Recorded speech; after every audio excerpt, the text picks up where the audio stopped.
A year of living in a nightmarish purgatory does strange things to your psyche. I was still trying to push through university, but I found myself missing many lectures to stay in bed. I started noticing more unusual symptoms creeping in, a strange buzzing sensation in the soles of my feet. My vision started looking like fuzzy television static, something that I later learned was called visual snow, something with no known origin. My calf muscles started constantly twitching and spasming. At any moment they wouldn't go longer than 20 seconds without twitching, and that can drive you a bit nuts. All these symptoms I still live with to this day. You just become very used to tolerating constant discomfort. It becomes kind of the norm and kind of becomes like an annoying, unsettling radio static in the background of existence. I stopped taking my antidepressants after having cycled many different kinds. None of them helped. All of them gave me some new kind of symptom or side effect like insomnia, dry mouth, heart palpitations, no libido, etc. I spent a lot of my time alone, but in the moments of respite I'd hang out with friends. We formed a band called Trick the Fox the year before I'd gotten sick. It was the one ray of sunshine I had at the time. I quickly became friends with a bass player called Charlie, and we developed some kind of musical telepathy where we both knew what the other was going to play before it even happened. It was the first musician I've ever felt this kind of chemistry with. I became a kind of third wheel in his Momoko's relationship. With time, Momoko became like a sister to me. To this day, it's one of my favourite people on this spinning rock. Performing with Trick the Fox was one of the rare times that I felt free. There was something about the duty of having to entertain others that let me escape the physical limitations of my own sick body, even if just for a moment. I usually pay for it the next day with what can only be described as an energy hangover where I'd be stuck in bed all day, but for me that was worth it. Those days I was still fairly functional. It was around this time I started losing faith in the medical industry. The more appointments I'd go to, adamant that something was wrong, the more of a hypochondriac they treat me as. Medical gaslighting is a real thing with chronic illness. They chalk me down as someone who was always requesting blood tests, and my mental health diagnosis probably didn't help that. Strangely, they never tested me for any kind of pathogens. I decided to embark on a precarious journey into the Russian roulette chamber of Dr. Google. I would type in the most predominant symptom of the day and Dr. Google would tell me that I have a rare disease and I'm probably going to die. With time I sharpened my search engine axe and refined what I was looking for. I dived headfirst into the abyss of online support groups, hoping to find solace or answers amongst fellow sufferers. We were like crabs in a barrel. Very rarely someone would find their silver bullet and announce what it was that cured them. Hundreds of people would follow their protocol, some with mild success, but most of us will still remain trapped. I joined as many online support groups as I could. It was a bit like the beginning of Fight Club, except instead of faking conditions to feel accepted, I was desperately hoping I had those conditions so I could cure myself and get the fuck out. I convinced myself I had conditions like candida, magnesium deficiency, parasites, adrenal fatigue, heavy metal poisoning, etc. At the time, I felt like I was single-handedly keeping Jeff Bezos in business. While most students were spending their student loan on drinks, I'd spend mine on the supplement or protocol of the week. I'd follow whatever herbal or supplement protocol was suggested, sometimes noticing mild improvement and sometimes getting a lot worse, most of the time feeling nothing. A story would pop up on one of these groups like, after I did a 30-day parasite cleanse of wormwood, cloves and garlic, all my symptoms disappeared. I'd read a story like this, get full of hope and put myself through a grueling 30 days, which would often result in a worsening of symptoms. My body felt even sicker and weaker, but I'd stick it out because I was told that this was a good sign. The parasites are dying. I peered into the toilet bowl and valiantly waved goodbye as I flushed their imaginary corpses into a watery abyss. At the end of the 30 days, I'd be left with a lighter wallet and all my symptoms still remaining. And if that didn't work, I'd move on to what was next. Maybe I have seasonal affective disorder. Alright, so I'd get on the internet, order a light, stare at it for 10 minutes a day, and to my big fucking surprise, still have all my symptoms. The only thing that light illuminated for me was that I was desperate enough to buy a glorified table lamp. I kid you not when I say that over the years I probably have taken nearly every dietary health supplement known to man. One of the most grueling self-treatment courses came when I did a round-the-clock heavy metal chelation. I would take a supplement called ALA and DMSA, which supposedly shuttled mercury molecules out of your body through a process called chelation. I would have to take the pill once every 3 hours around the clock, which meant setting multiple alarm clocks to wake up and take them. The supplements came with their own side effects. I remember one time standing in a supermarket and feeling like the sounds and lights were so bright that I couldn't even bear to be in there. I stopped with this protocol for a whole year with no luck.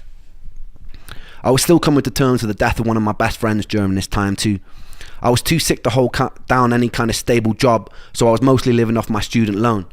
Welsh students study in England also weirdly get given a small sum of money just for being Welsh, or almost like a "we're really sorry that you're Welsh" sort of condolence prize. I've always prided myself on my financial independence, so whenever I could, I'd get out on the streets of Bath and I'd busk. I remember the very first time I did. I had my guitar in hand, I perched myself on a bench, took a deep breath, and then bared my soul to the jury of the street, and it was exhilarating. People sometimes ask me what music means to me, and it means life. This was usually the one time I felt like I didn't want to die. This was the one time I could feel a resemblance of something that resembled spirit, that resembled my soul, that resembled me. I even found myself cracking jokes with onlookers, which for someone dripping with social anxiety at the time was huge for me. It was March, roughly 3 months after Joe had died, and I was sitting on a bench in Bath with my guitar singing into a busy street. And this is when I would meet the first angel of this story. I'd see 2 more angels years later, one in the guise of a homeless man, one a doctor cheating death in the Beverly Hills clinic, but that bit will come a little bit later. The angel was walking on the opposite side of the street with a mother. They both stopped to watch me for a moment. I saw her mum whisper something to her. The angel turned bright red and she giggled, and they shyly approached. We got talking and the angel asked where I was from. I told her that I grew up in Wales in a small village that was once described in a local newspaper as being worse than the Iraqi war scene. I told them they would have never heard of it. They looked surprised and they said they had family there. I asked which part, and it turned out to be the village that I grew up in. Since you can basically count a population of 2 intergenerationally bred mutated hands, I asked who they were, and it turned out that that angel happened to be Joe's cousin. This encounter was always a foundational moment of serendipity in my life. In the years that followed, I took serendipitous occasions to mean I was in line with my purpose. Sometimes I felt like I'm following a script. It's just that I don't know the words or actions until they actually happen. But in moments of serendipity, I feel like they are playing out exactly as they were meant to. It was quite a bizarre moment for me, that hundreds of miles away by chance this angel would be related to my lost friend. Upon learning who I was, they invited me back to theirs for a cup of tea, and I accepted and I fell in love. It was really good tea. That week, the angel took me to a favourite botanical garden and she pointed out a favourite flower. So that night, true story, I dressed in black, broke in by climbing over the fence, dug up the flower and presented it to her the next day. She called me insane, but it's safe to say that angel ended up being my first serious girlfriend. It was a weird kind of relationship. We both shared an unusual trauma for people who were so young, brought together by a tragedy. Even though sometimes I feel like she might have hated me at the time, I was convinced like it was some sort of Shakespearean fate that had brought us together. A morbidity that birthed light, that it couldn't be anything else. It felt like divine intervention. She was pretty troubled in her own way, and I was very troubled in mine. But in between the sludge of dealing with the constant symptoms, it was beautiful. That summer, her parents took us to Centre Parks, which is a posher version of Butlins, if you don't know, where they paid for all the activities and meals, and they let me do whatever I wanted. Coming from a poorer family, I wasn't really used to being spoiled to that degree, but I figured I'd just roll with it. One morning while I was there, I got a call from my friend Sega, and he sounded pretty mixed up, so I asked him what was wrong. He told me that there was no easy way to say it, but one of my other best friends, Callum, had died. He'd gone cliff jumping in the same cliffs we used to jump off as kids. The sea was particularly choppy that day, and he caught a cross current and he started to drown. Another guy that he was with had jumped in an attempt to save him, and they both drowned. The first day I met Callum, I was 11.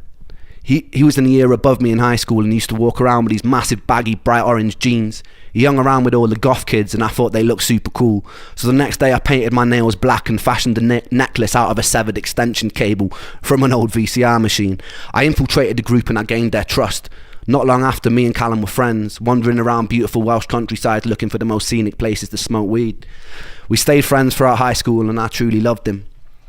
When Callum died, I couldn't properly grieve. I felt weirdly numb after losing Joe. I'd often feel guilty for my inability to cry at the time.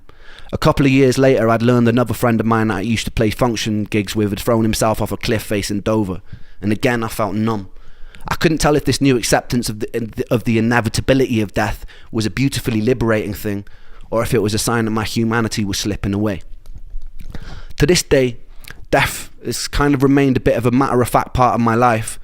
During my years of sickness, I had to crawl through a morbid longing to be killed by my illness to find a more peaceful acceptance that death is just an inevitable consequence of life and it doesn't spare anyone. That never left, and I haven't ever really been scared of dying since. Some days I've tempted it. What I'm more scared of is having to live my whole life as a sick person. In my relationship with death, the most healing moment occurred just 2 years ago. My grandmother, who I loved to pieces, was dying, but I actually got the chance to say goodbye this time, to hold her hand, to thank her for being alive. I remember not long before she passed, she was lying in the hospital bed, and she was very weak and very pale, barely able to open her eyes. I asked how she was, and it seemed like a stupid question as soon as it left my mouth. She paused for a long moment, and she turned her head to look at me, and she opened her eyes, and she smiled, and she said she felt happy. And it was just one word, happy, which was simple and it was beautifully profound. And that was one time I'd gotten a chance to say goodbye.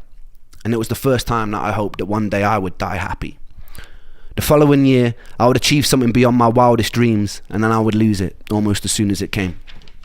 Stay tuned for that.